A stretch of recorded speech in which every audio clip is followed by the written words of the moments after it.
O HIV não é o fim da vida, não é uma sentença de morte. E aí, às vezes, vem uma fala de determinada pessoa dizendo que nós, pessoas que vivemos com HIV, somos um gasto para a população. Enquanto a gente sofrer calado, a gente não vai mudar nada no nosso país.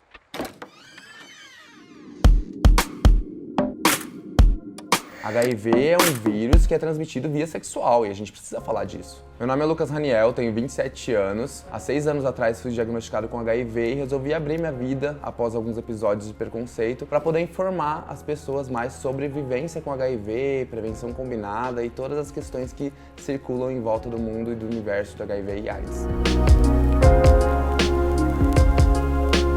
Uma coisa que as pessoas não contam e não falam muito, né, é sobre essa temática, principalmente sobre as coisas que abordam em volta do tema do HIV e da AIDS. Por exemplo, questões de prevenção combinada, camisinha, PrEP, PEP, TARV, gel lubrificante à base d'água, testagens. A gente tem muita noção de camisinha, né? Hoje em dia as pessoas, quando falam de prevenção tanto para gravidez quanto de STs, que são as infecções sexualmente transmissíveis, que não se fala mais de ST também, a camisinha ela vem como primeiro plano, mas a gente não pode se esquecer principalmente dos outros métodos de prevenção. Eu, que vivo com HIV, eu tenho o meu método de prevenção, que é o TARV. Eu tomo meu tratamento diariamente e ele faz com que minha carga viral seja bem baixa, ou seja, num nível de indetectável. Indetectável, já existem estudos comprovando que é igual intransmissível, ou seja, eu vivo com HIV, mas eu não transmito mais o vírus. Esse é o meu principal método de prevenção. E aí, em sequência, vem o preservativo, interno ou externo também, que a gente não costuma mais falar masculino ou feminino, porque a gente precisa lembrar que na sociedade hoje em dia e sempre existiu pessoas trans. PEP é a profilaxia pós-exposição. Muita gente não sabe que ela existe, mas ela está aí disponível para toda a população. Caso você tenha alguma relação que tenha uma exposição de risco, ou seja, esqueceu o preservativo, ou ele rompeu, ou então em casos de abuso sexual, você pode buscar o Sistema Único de Saúde, que é o SUS, e buscar a PEP, que é a profilaxia pós-exposição, que você toma dentro de 72 horas e você vai tomar esse tratamento dentro de 28 dias. E isso evita com que o vírus do HIV se instale no seu corpo. A PrEP atualmente é um estudo que está sendo realizado no Brasil, então não é toda a população que tem acesso à PrEP, por mais que ela já seja comercializada, mas também não é assim, tipo, vou na farmácia, compro a PrEP e tomo. Não, você precisa realmente ter um acompanhamento médico. E essas pessoas são grupos específicos, ou seja, pessoas trans e homens que fazem sexo com homens e homossexuais, eles têm direito a ir buscar esse tratamento da PrEP e serem aceitos pela pesquisa ou não. A PrEP é justamente uma questão que foi ligada a esses grupos de pessoas que têm mais vulnerabilidade para a infecção ao HIV. E tem também, hoje em dia, atualmente, a PrEP injetável, que já é para um outro público mais específico ainda, que é para o público de pessoas trans e travestis, que é um público que não tem tanta adesão à medicação, que é tomada via oral, e a PrEP injetável ela é tomada dentro de 3 meses, ou seja, você injeta a PrEP e dali 3 meses você volta a tomar ela novamente, justamente porque essas pessoas vivem em questões de vulnerabilidade, estão nas ruas, trabalhando com sexo e não estavam tendo tanta adesão à PrEP via oral, que teria que ser tomada diariamente. Aí desenvolveram a PrEP injetável, que tem essa frequência a cada 3 meses, mas também todos esses tipos de tratamento têm que ser acompanhado por um profissional da área da infectologia. Em relação aos efeitos colaterais para essas medicações, a gente precisa se atentar de que são efeitos colaterais tranquilos, não é algo que vai fazer você ficar de cama, por exemplo, e faltar do trabalho. É algo que vai te dar uma tontura, ou então vai arder um pouco o seu estômago, porque o seu organismo está se acostumando com aquela medicação, entendeu? E depois de 1, 2 semanas isso vai passar. Então as pessoas precisam se lembrar de que os efeitos colaterais que existem em 2020 não são os mesmos efeitos colaterais que existiam na década de 80 e 90 para o tratamento do HIV. A tecnologia dentro dessas medicações avançou muito, então a gente precisa levar isso em pauta e levar essa informação para as pessoas terem mais consciência e perderem esse medo todo de se prevenirem com a PrEP, com a PEP ou de se tratarem com o TARV, que é o tratamento antirretroviral.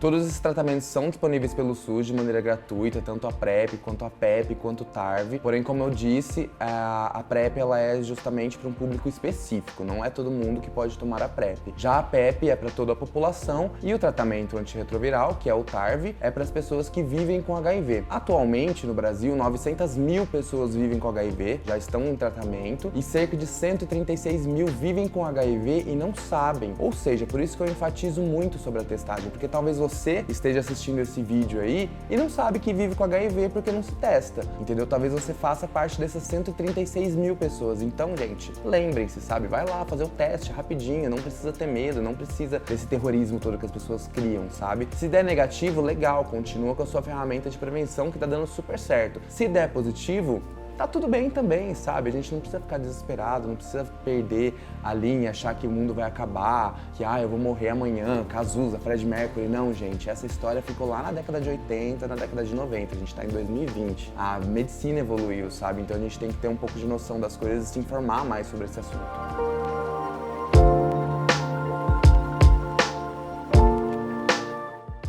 Eu tinha cerca de 19 para 20 anos. Eu me infectei numa situação de muita vulnerabilidade, que é o que acontece com muitos jovens. Às vezes as pessoas questionam, né? Falam, o jovem se infecta hoje em dia porque ele não viu o HIV matar. E não, a gente não tem que ter mais esse pensamento. O jovem se infecta hoje em dia porque ele é jovem, porque ele é vulnerável. Assim como eu fui há uns anos atrás. Estava numa festa de faculdade e depois dessa festa de faculdade eu fui encontrar uma pessoa que eu não lembro onde era, não lembro quem era. A gente tem que se atentar também ao nosso corpo. Às vezes você nem sabe o que tá fazendo, você tá transando de uma maneira que você nem tá tendo consciência do que tá fazendo e nessas situações você acaba se infectando. Quando eu fiz meu primeiro teste de HIV, que foi o primeiro e único na vida, foi uma situação assim bem maluca, porque eu não tinha consciência nenhuma sobre tudo. E eu nunca tinha me testado do HIV, entendeu? Eu só fui me testar do HIV depois de um processo de situações que aconteceu no meu corpo, que eu olhei e falei, peraí, eu preciso fazer alguma coisa, eu preciso ir no médico, porque tem alguma coisa estranha acontecendo aqui no meu corpo. E aí foi onde eu fui buscar a testagem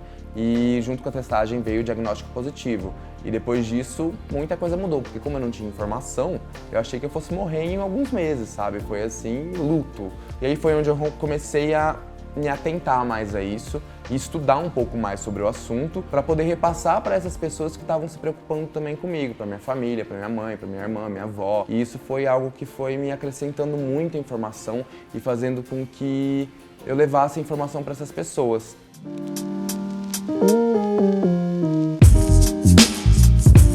Depois, quando eu comecei a estudar, entender um pouco mais, e aí veio a questão do ser indetectável, eu me senti muito mais seguro para me relacionar com outras pessoas. E aí foi onde eu comecei a viver o HIV realmente. Eu sempre fui essa pessoa muito aberta, que fala abertamente de tudo, o que vem na cabeça eu falo. E aí, nas minhas relações, em algumas delas, eu resolvi expor a minha vivência com HIV. Então eu falei para alguns caras, tipo, eu tenho HIV, tudo bem para você? Alguns lidaram de uma maneira muito tranquila, mas também não quiseram ter muito contato, porque é um campo totalmente desconhecido para eles. E outros caras, totalmente sem informação nenhuma, agiram de maneira preconceituosa, que me feriram bastante, inclusive fisicamente. Teve uma situação que eu costumo contar, que é quando um cara saiu do dentista e eu fui encontrar ele, a gente foi ter um date e a gente se beijou, a gente só se beijou. E ele veio querer questionar da minha vida, o que eu fazia e tudo mais. Aí eu acabei contando pra ele, falei, eu descobri recentemente que eu vivo com HIV. O cara ficou em choque. E com isso, com o choque dele, veio 3 murros no ombro e eu falei, eita, por que você tá me batendo? Sabe, não é pra ser assim, as pessoas não precisam tratar o HIV dessa maneira porque não é assim, sabe? A gente não vai se infectar por um beijo. O HIV não transmite pelo beijo, as pessoas precisam ter essa noção, pelo abraço, pelo talher, pelo pano, pela toalha, sabe? A gente precisa ter essa noção.